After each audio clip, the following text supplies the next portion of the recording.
Népal, un pays où le temps semble arrêté depuis des centaines de siècles. Des hommes qui exécutent leur artisanat d'une manière pareille au Moyen Âge. Le marché de céramique à Bhaktapur.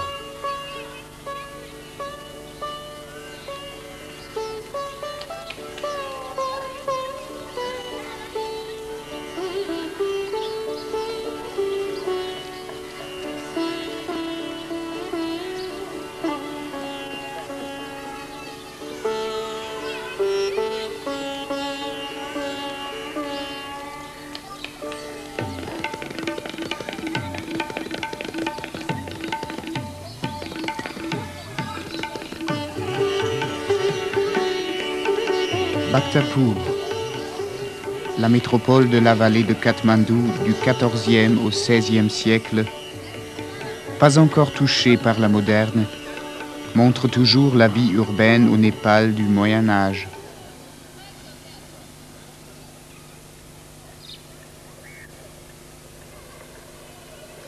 Partout des monuments de la religion, du bouddhisme surtout.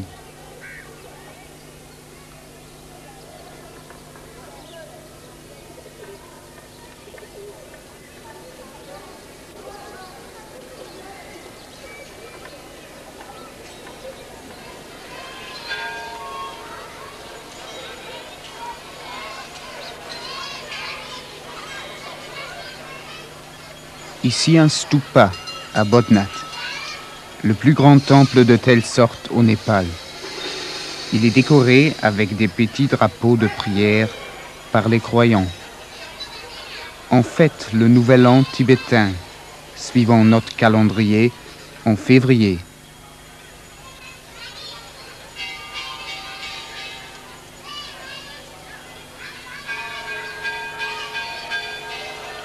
Des lamas, des moines tibétains viennent exprès pour cette fête à Bodhnath.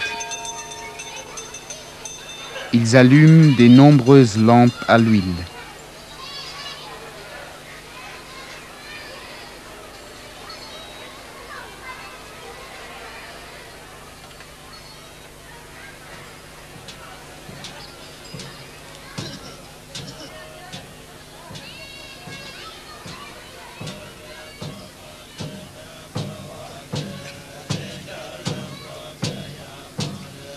On sacrifie un repas de riz, de fruits et de pâtisseries.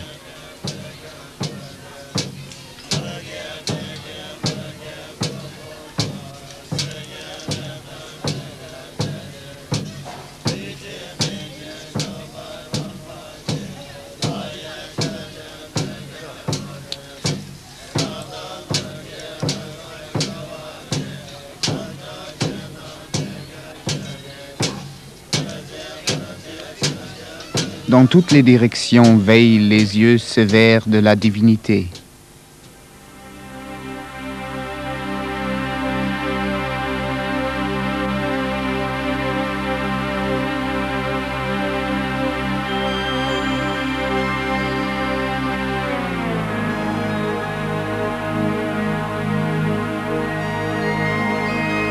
Ce regard rigoureux nous suit encore longtemps à notre montée dans les pré-montagnes cultivées de l'Annapurna.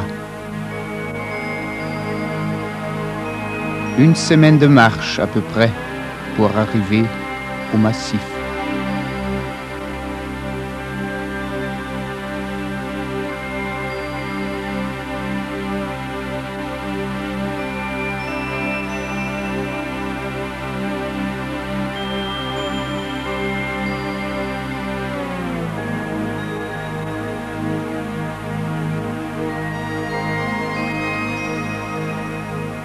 L'hospitalité est toujours grande sur les fermes de la montagne.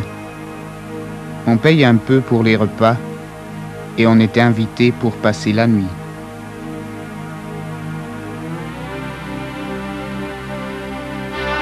Notre but, le sommet majestueux de l'Annapurna.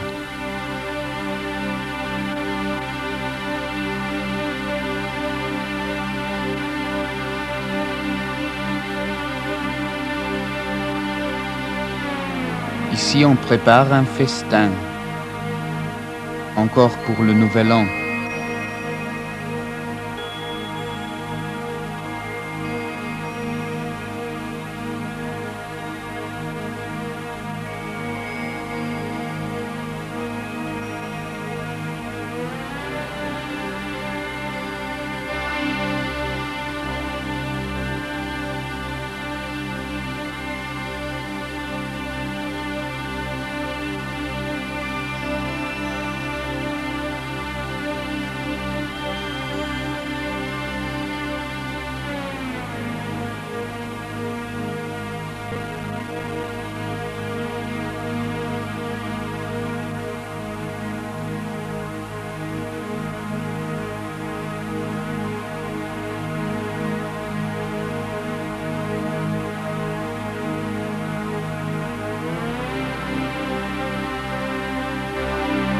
Le paysage typique des terrasses, résultat d'un travail dur depuis des centaines d'années.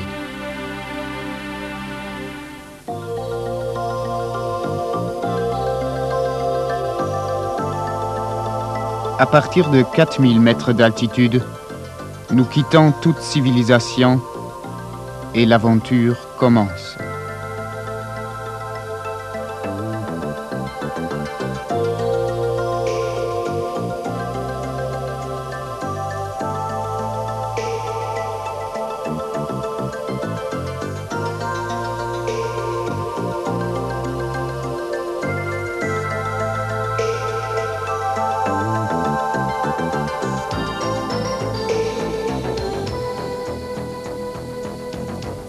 Après l'ultra-alpinisme, le trekking, le rafting, etc., les parapentistes ont découvert le Népal à leur recherche des plus grandes différences d'altitude.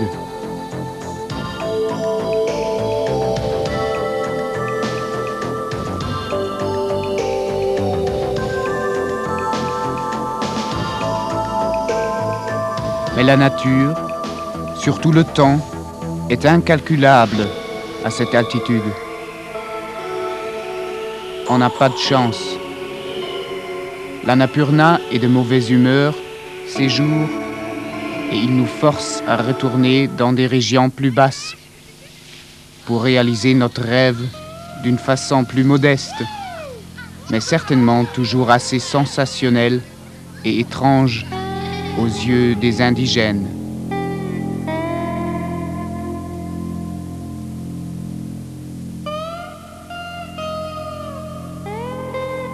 Au revoir, Népal. À la prochaine.